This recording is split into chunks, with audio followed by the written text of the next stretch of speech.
The Silent Walls, the journey of Eleanor of the Abildon.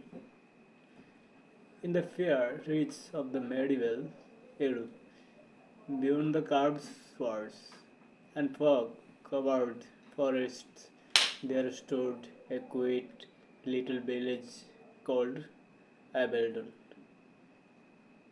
It was a place of soft chinmays, merry pathways, and people who lived simple but difficult lives. Amongst them lived a young woman named Eleanor, known for her kindness, sharp mind, and unwavering courage. A dangerous combination in the world. Their powerful men feared smart women. This is her story, a story of faith, fear, imprisonment, and an unbreakable spirit. Chapter 1.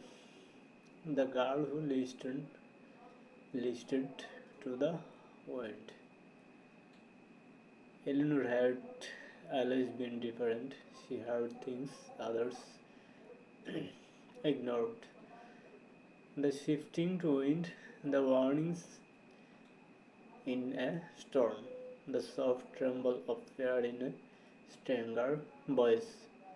Her mother used to tell her good vibes wisdom in many forms, never ideas. But Aberdeen was a village. Their whispers grew into rumors and rumors into threats. One winter night, Eleanor helped a sick old aging herb she learned from her late mother. The child recovered, but jealous began to grow.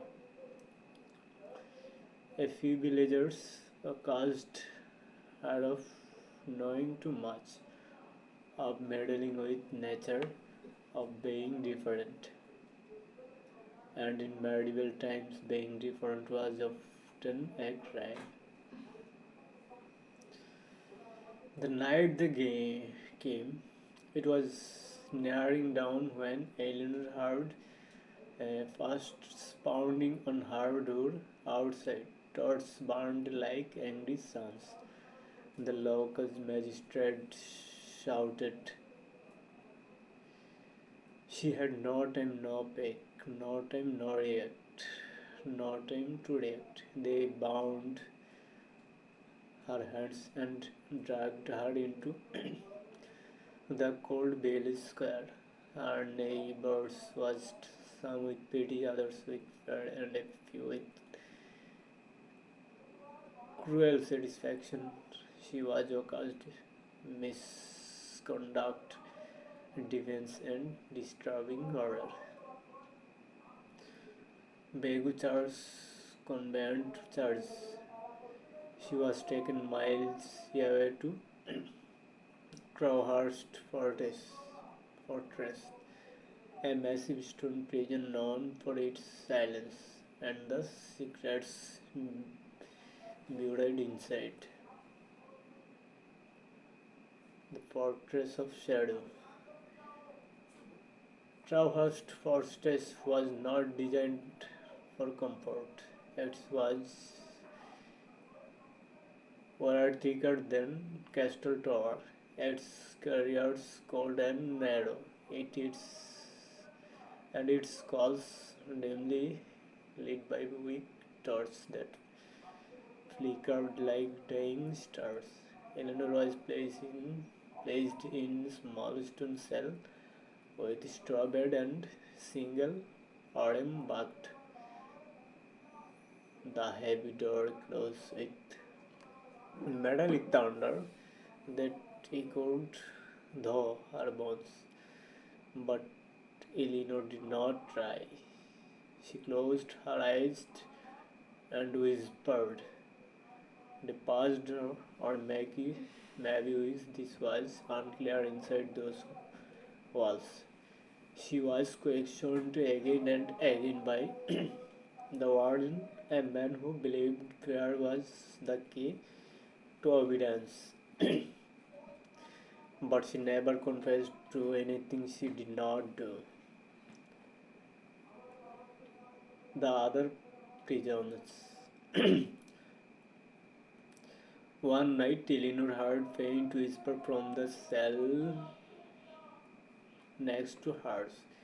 It was a woman named Sorrel, wrongfully accused of stealing grain. Across the hall was Marin, a midwife blamed for nobleman's miscarriage. Every woman there had a story, and each story had the same enemy, a world ruled by power, not justice. Slowly, prisoners created a quiet sisterhood. They shared stories, though the irons bars, the Hemot incident, lived lullabies to each other at night. They comforted one another when fear grew too heavy. Eleanor became their symbol of hope, not because she was strong, but because she refused to break. The warden's dead. Weeks later, the warden's approached her a call with an offer. It was a lie. She knew it. A man who confessed her rarely seen again, but Eleanor responded calmly. Her refusal angered him, and though he could not harm her openly, he found new ways to punish her spirit. Longer interrogation, colder meals, isolation, talking away her blanket, forcing her to stand for hours. Yet she endured. She whispered stories to herself, stories her mother taught her, stories of courage and survival, stories that keep hope alive. A secret door. One stormy night, the thunder shook the fortress, rainwater dripped through the cracks in the silence. Eleanor heard something new, the soft scrape of stone against stone. Several voices whispered, Eleanor dares loose break her. The prisoners had discovered a hollow section in the wall, a hidden gap leading to an old drainage tunnel. It was small, narrow, dark, but it was a path the guards never noticed. For the first time, hope was not just failing, it was real. The plan. Eleanor and knew the could not all escape at once, and the nature the tunnel was too small, and if even one prisoner was caught, the rest would face severe punishment. So she made decision, a dangerous one, she told the others. The Amon protested, but Eleanor insisted. She had nothing left to lose and every to gain. They worked silently, removing stone little by little, hearing their progress under and clothed days pressed. Their hook grew stronger. The escape. The night came. Eleanor squeezed into eternal cold mute processing against her skin. The darkness was complete. Her breath echoed. Her heart breath felt louder than the storm above. For what felt like hours, she crawled through narrow passages until they finally reached a roosted grate at the end.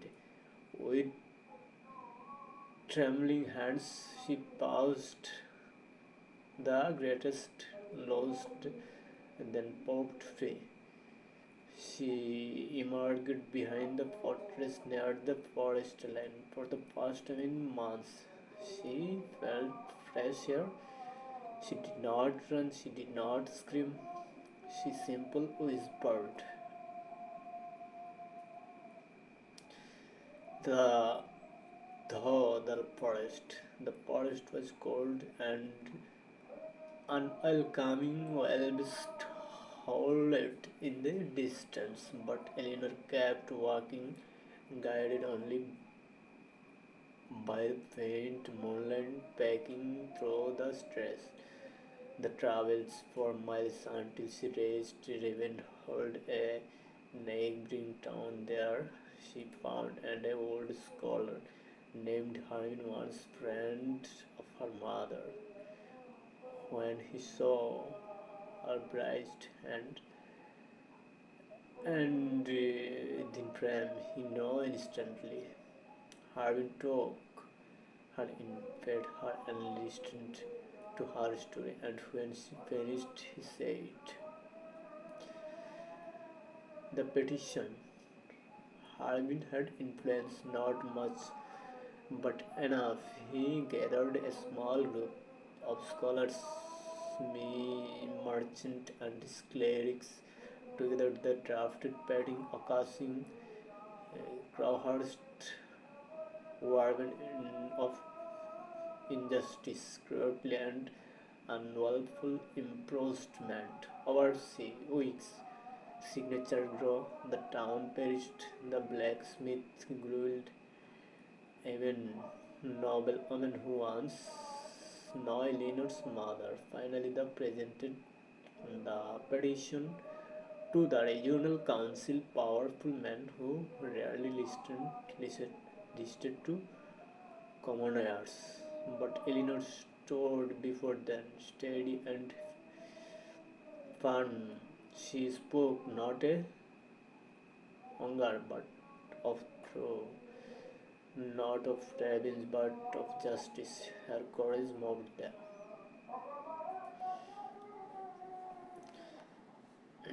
They returned to Crowhurst, a council relation accompanied by guards. Returns to the fortress of investigate. Eleanor walked with them, not as prisoners but as witnesses. When the gates opened, silence fell. The warden paled when he saw her. He had assumed, like many before him, that no one escaped. Crowhurst live investigation began immediately. The council found falsified charge, illegal detentions, neglected prisoners, hidden documents of corruption. The warden was removed. He called his judgment. The women imprisoned without cause were released. Sorrel, maddened, dozens of others. They stepped into sunlight with tears on their face. Freedom on change. Eleanor could have returned to Aberdeen, but she chose different path. She helped in transform Crowhurst from place of fear into place of fairness. She worked with council to improve laws, protect to the innocent, and train guards with humanity instead of cruelty. With Nair, Crowhurst was no longer a portrait of suffering. It became a symbol of reform, and Eleanor became known not as the girl accused of the wrongdoing, but as the woman who changed an entire system. The legends of Eleanor. Years later, traveling guides shared her story across Europe. Mothers told their daughters about the brave woman who refused to bow to injustice. Village girls whispered her name when they felt afraid. Eleanor never sought fame. She only sought justice. She called often sit beneath a lark, walk tree, and tell young girls her legacy live on long after she passed.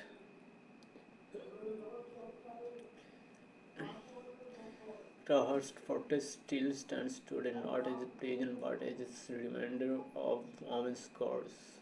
Women's walked into darkness and pulled an entire generation into the light.